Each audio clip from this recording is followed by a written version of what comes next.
Hi, and welcome to the next video of History of English 2, from synthetic to analytic. In this video, we are going to have a look at Old English, the first directly attested version of English that we have. First, we are going to make a short recap of the last week, and then together we are going to make our first steps in Old English, in reading, pronouncing, and primarily analyzing some of the simpler sentences. Right, so last week we learned something about the Indo-European language family and the ways how we can actually reconstruct the proto-language of this language family, the so-called Proto-Indo-European.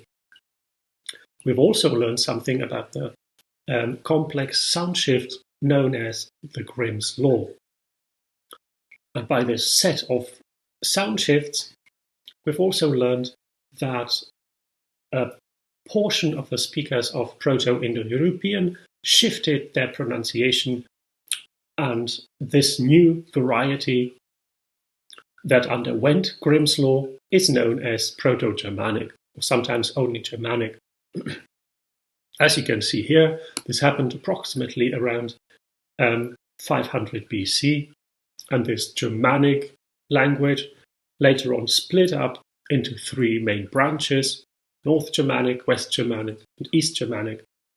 And while East Germanic, the main example would be here Gothic, is now extinct, we still have languages, sort of descendants of the North and West Germanic branch.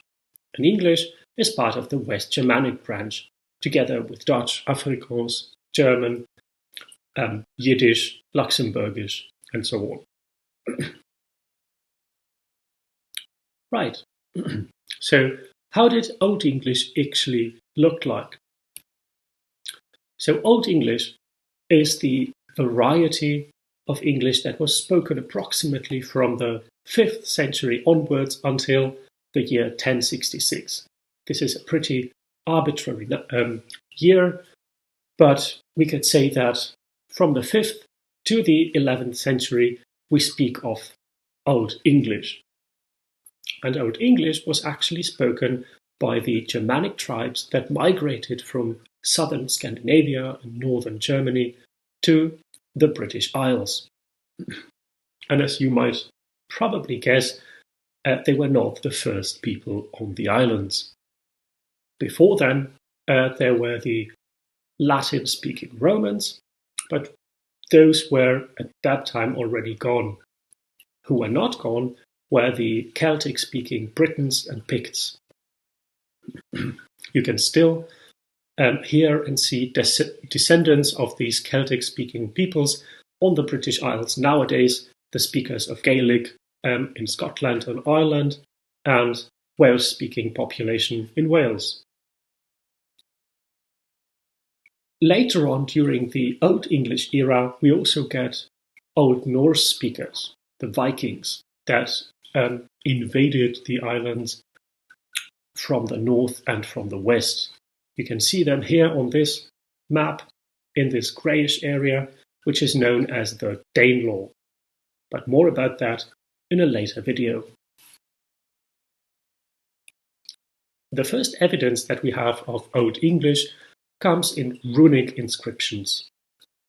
So inscriptions in texts not written in the Latin script that we are used nowadays, but written in these Germanic characters called runes. And as we will see, Old English actually, even though later on adopted the Latin script, they retained some of the runic characters anyways. Right. Very often the runic characters were used to write very short messages. So for example, here we can see the so-called Alfred Jewel from the 9th century, which has this short message engraved on it, which says, Alfred meg hecht je wirtschan.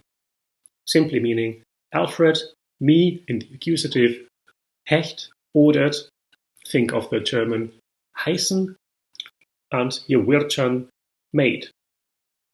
You can perhaps still recognize some of the remnants of what we nowadays have as work or wrought. So Alfred ordered me to be made. So Alfred made me, had me made. Right. If we look at the Old English phonology, so the way we pronounce things, you will actually see that the pronunciation is quite systematic. And if you speak German, it's actually relatively straightforward. Right. Some of the tricky things is that some of the sounds or characters representing sounds are pronounced differently based on their context. So, for example, the F, S, th, thorn, and G and C have different pronunciation based on the context in which they appear. You can see the examples here. For example, the F, the letter F, can be either pronounced as an F in words such as leaf, live, or feld, field, but it can also be pronounced as a V in words such as wevan, a verb meaning to weave, or vulvas, the plural of wolf, wolves. If we take a look at the Old English vowels, we will see that the vowel system is pretty symmetrical.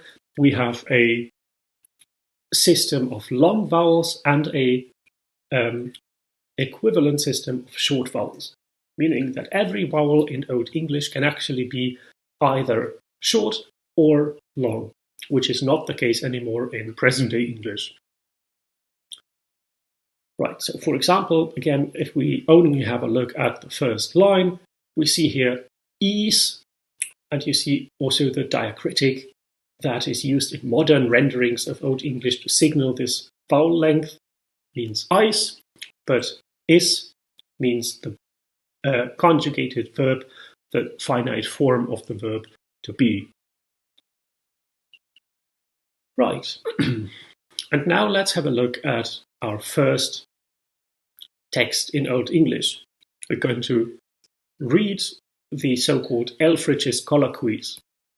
So Ælfric, Ælfric of Eynsham, was an Old English monk, abbot in the monastery of Eynsham, who wrote Latin and Old English texts. He is the author of several biographies of saints, of homilies, and of biblical commentaries, amongst other things. But what we are interested right now in is his colloquies. And a colloquy is basically a conversation. It has a dialogical structure with questions and answers between a teacher and a pupil. And the meaning of this text type was to help learn a foreign language, in this case, Latin. Ælfric's Colloquies were originally written in Latin for Old English monks to learn how to read Latin. Later on, somebody provided a one-to-one translation of the Latin colloquy in Old English with the so-called interlinear glosses. That means that simply in between the original lines, you get Old English translations.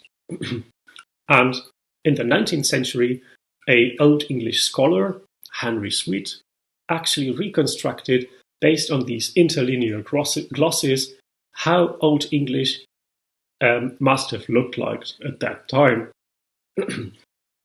The colloquies are based on a conversation between different professions and the teacher. So there is this teacher asking a monk what he does, a plowman, shepherd, oxherd, hunter, fisherman, and so forth. And we are going to have a look at a couple of them, at the monk, plowman, hunter, and fisherman. But first things first. So only that you have an idea how this looks like. This is the beginning of the colloquies. you can see that here you have the Latin original, and between the lines, right here, you actually see the Old English rendering of the sentences in Latin. And this is what it says, now made easier for you. It's the beginning where the students ask the teacher to teach them how to speak properly. Meant is, of course, Latin, but now here rendered in Old English. And let me just read out this bit out loud. I'll show you here the present-day English translation. So the students ask, "We childra bidath the la lero that thu techo sprekan, for them onje lerede we sindon, and je we modliche we spreketh." And the teacher then asks, "Will ye be swungen on lernunge?" And students answer, "Levre is es beon je swungen for lare thenne hitne kunnen, aque witen the pile witne wesan, and nellan onbeleden swingslaus, budon thubi togen ut fram us." Right, so what he says is, "We children ask you, O teacher, to teach us to speak correctly, for we are unlearned and we speak corruptly." And the teacher then asks, "Are you willing to be beaten while learning?" And the students have to admit that they would rather be beaten for the sake of learning than remain ignorant. But they know that the teacher is kind and does not wish them any harm unless he is forced to. So this is one of the major pieces of information that is important for this course. You see that in terms of pedagogy, the universities made tremendous progress in the past 1,000 years. There is going to be no beating in this online course. But what we're definitely going to do is to take a closer look at this text. Right, so a very brief analysis. So again, the first sentence of the colloquy says, "We childra bidath the la lero that thu theche us sprekan." And what you can see here are things that actually characterize Old English as a variety or as a language. If you take a look at the third word, bidath, it's a conjugated form of the verb bidan, to ask, and the th ending, here represented by the thorn character, one of the runic remnants in the Old English alphabet, means that it is a plural. You also see that you have we bidath, right? A similar thing is also the case nowadays in German, for example. Wir fragen, we bidath. Then you have here the word the, which is the singular accusative of the pronoun thu. So again, comparable to German dich, right? So they ask, we ask you in the accusative form. And then here you can see the pronoun in the nominative case, thu, you, in singular. And then teche us sprekan. So teche is the subjunctive form of the verb tekan, to teach. Then you have the us, meaning us, in the accusative again. And here at the end you have the verb to speak in the infinitive form. You can see that it is an infinitive because the ending has an n, right? As opposed to teche or bidath, where you have either the e ending or the th ending. So, we children bideth thee, ella lero, that thu teacher us sprekan. We children ask you, O teacher, that you teach us to speak. This subjunctive form in teacher is there because it is a subordinate clause introduced by that. Again, a similar thing is happening in German as well nowadays. Right, and then the next sentence. Why do the children or students want to be taught Latin or how to speak Latin? For them onjelærede we syndon and je we modliche we spreketh.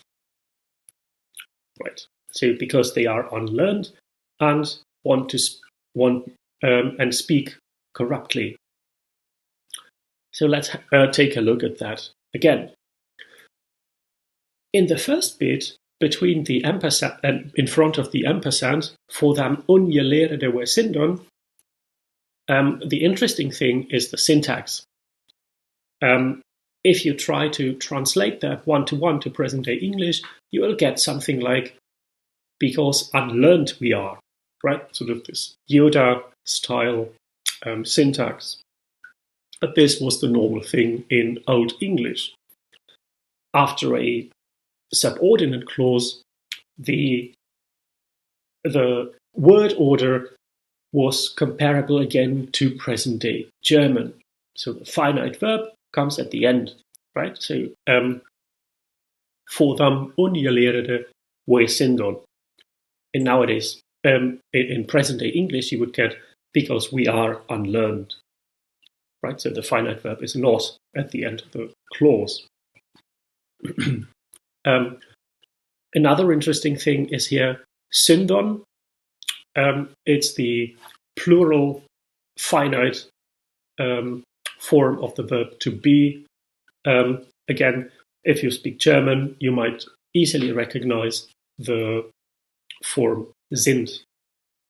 It's one of many forms of the verb to be in Old English.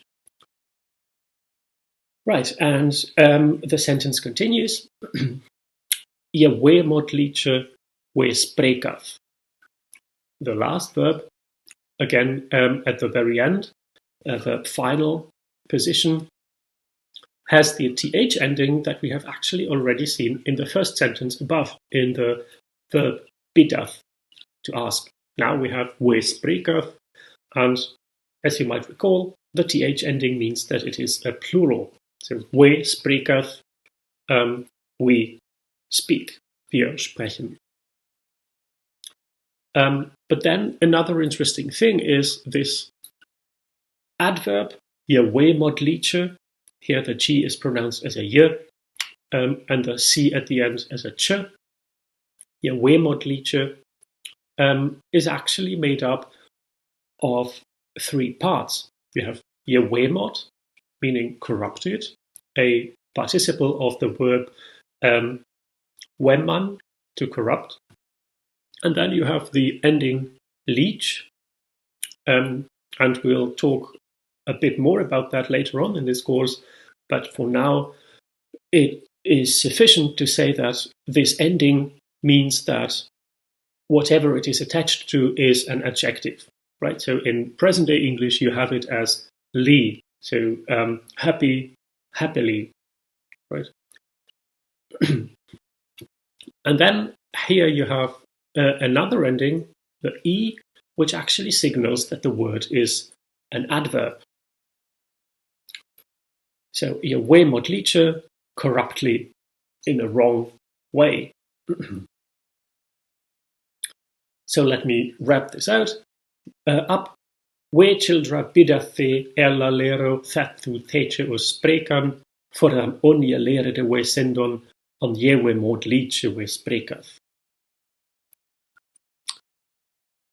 Right, and how do actually these students get taught how to speak Latin, or in our case, Old English? I mentioned that it is this sort of dialogical way of doing things, and I'll just briefly read this out for you. So the teacher always asks something and the student answers, right? So here the teacher asks, "Welche Kraft kannst du?" Here the dot above the C means that the C is pronounced as a ch and not as a k. The same would apply to the letter G. With a dot, it is pronounced as a y. Without the dot, it's pronounced as g or ch. But this is again a modern addition. In the original Old English text, this was not the case. Right. But the teacher asks, "Welche Kraft kannst du?" And you might already guess what that is. Means, what can you do? What skill do you have? And the student answers, "Ich am munnik." And again, a fairly simple sentence, meaning I am a monk, right? What do you do? I am a monk. And then the teacher asks, "Wat kunnen fas thine je feren?" Right? So, what can your companions do? And the student then answers, "Somme sind Ælflingers, somme skepherders, somme oxenherders, somme huntern, somme fischers, somme fugleres, somme tjeppemen, somme sjøwirtern, somme selteres, somme bekkeres." Right. So he basically summarizes what his friends do, what professions they have. And he says that some are plowmen, farmers, earthlings, some are shepherds, some are oxherds, some are huntsmen, some fishermen, fowlers, and merchants. Some are shoemakers, some are salterers, and some are bakers. And this is basically something that we're going to have a more detailed look in the remainder of our Old English block in this seminar. Right, but what have we actually learned about Old English in this brief video? Well, regarding morphology, we have learned that nouns get inflected for cases, even though we have actually not seen that, but you'll have to believe me. Nouns in Old English get inflected for basically 5 cases: the nominative, accusative, genitive, dative, and remnants of the instrumental. Verbs get conjugated for person, number, mood, and tense. We also have adjectives marked by an ending and adverbs marked by an ending. As far as syntax is concerned, we've seen that there are things that you don't get in present-day English anymore. For example, in subordinate clauses, you get the verb at the very end, and in non-subordinate clauses, you get the finite verb in the second position, much like in German, for example, or other Germanic languages, but which is not the case anymore in present-day English, right? So, and what you also might have noticed, particularly in the summary in the last bit where the student describes what his friends do, articles are very often not there where we would expect them to be from our present-day English perspective. So articles are missing, but sometimes we see demonstrative pronouns used in a sort of article-like way. But again, more on that in the remainder of this course. Right, so after this very brief introduction to Old English, what's up next? So our next meeting is going to be on the 5th of May, and we are going to do some more first steps in reading and analyzing Old English. To be able to do that, please read the preparatory text and also have a look at the first handout. The first handout consists of bits and pieces of Ælfric's Colloquies, and your task would be to try to read and make sense of the text as much as possible. You'll get glosses that will help you translate everything, but we're going to discuss that during our next online session. The special focus here should be that you could try to find as many evidence for the fact that Old English was a more synthetic language than present-day English as possible. Right. That's it for today. Thank you for listening and see you soon. Bye.